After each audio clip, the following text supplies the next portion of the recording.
Hey, it's Ben and Teresa here with Morse Alpha Expeditions, and this is our video on how to use a Monitor Windvane and how to reef the main. Here we are leaving Bermuda for a passage bound for St. Martin. We had 2 passengers aboard, so there's a total of 4 people aboard our Norseman 447. There's Town Cut, leaving Town Cut. It's beautiful. Yeah, a little rough those first few days, and we were all a little seasick. But we had some resilient sailors. We sure did. And our spirits were high. It ended up being a really great passage. You know what I love about tough passages? I think, having a few days of rough weather is good because it really brings the group together and it really makes you appreciate those fair days, which is just, 15 knots on the beam around the quarter. Yeah, it does. And it's so fair and lovely. Yeah. Those rough days really bring it all together, make a complete experience. It was really nice. We do watch rotations of 6 hours on, 6 hours off, and we switch a person every 3 hours. And we had the full moon. That also made the nighttime. You could really almost fun. read at night. Yeah, it got really, really nice. That's for sure. It's beautiful sunsets, beautiful sunrise. It really is probably, of all the gear that's on this boat, it's got to be my favorite thing. It's such a clever gadget. What do you think, Tom? I think it is my favorite thing as well. It's cool. She's so graceful, and she's like detail-oriented, very detail-oriented, and it only takes a minor adjustment, and it's gentle. There's no, I learned a new term.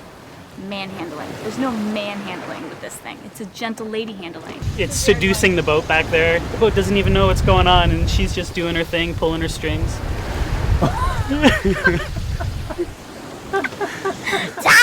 Oops. You're taking down a peg. People name their monitors. I had no idea this was a thing until I met Mike from Scanmar, who makes and sells the monitors. And he said, "So did you name your monitor?" And I said, "Well, yes. I named it Monitor Lou, or Lulu, or Lou, for short. Lou. She was my first mate." And he said most people name their monitors. Did you name your monitor? No, I didn't. He's not cool enough. He thinks it's too cool. I think he thinks he's too cool. I like the idea, but it's such an important name that I could never decide on. It is such an important name. It's like our first child. It is not quite like our first child. Is the monitor male or female? What do you think, Tom? I feel like I would get in a lot of trouble if I said anything but female. What? That's not what I was asking. I was asking what you thought. No trouble yet, as long as she plugs her ears. Moni, plug them. Okay. Moni. Moni. Moni? Monique? No. What about Monique?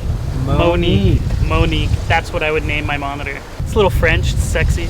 I like it. Oh, Monique. Monique. Ah, oui, bien Yeah. sûr. There's a lot of mystery behind the Windvane steering gear and how it works, and how can it work so well, and is there a lot to learn? Not really. It's actually quite simple. You have to get your sails balanced as well as possible, because if you've got too much main up, then your boat will when gusts come, your boat will try to go up into the wind.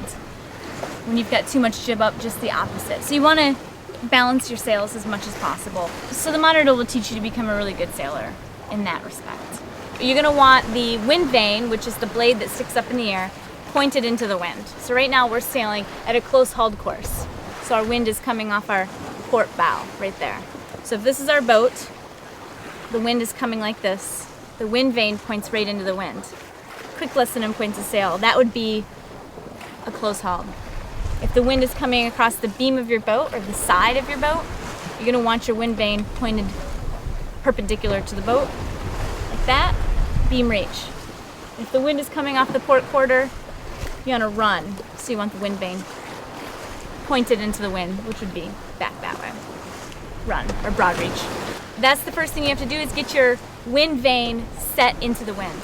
And there's a little control line that you can do that from the cockpit, or if you wanted, you could walk back there and turn the wind vane itself. But once you've set up your control line, it's just a line on the drum, you can use that. Then once it's into the wind, like this, when it's balanced, when you're sailing on course and it's pointed directly into the wind, then it's going to stand perfectly upright like this. But if the boat were to start to turn, maybe a wave pushes it off course, or maybe your sails aren't quite as balanced as you thought they were, or something, boats get off course every now and then there's going to be more wind on one side of the wind vane, and it's going to lean over like that. Once that happens, a whole bunch of things that you don't need to understand completely happens below the wind vane. It transfers that wind energy down into a paddle called the servo-pendulum paddle, which is in the water. It's a big weighted paddle that goes into the water. And then it has lines on it and more cogs and wheels that then transfers all that energy to your wheel, which will turn you back on course. And then you get back on course and it stands back up. So if you looked back at the monitor, it's constantly going like this. It's constantly making those fine adjustments. You watch the wheel and it's making these little adjustments to keep you on course. So let's go take a look.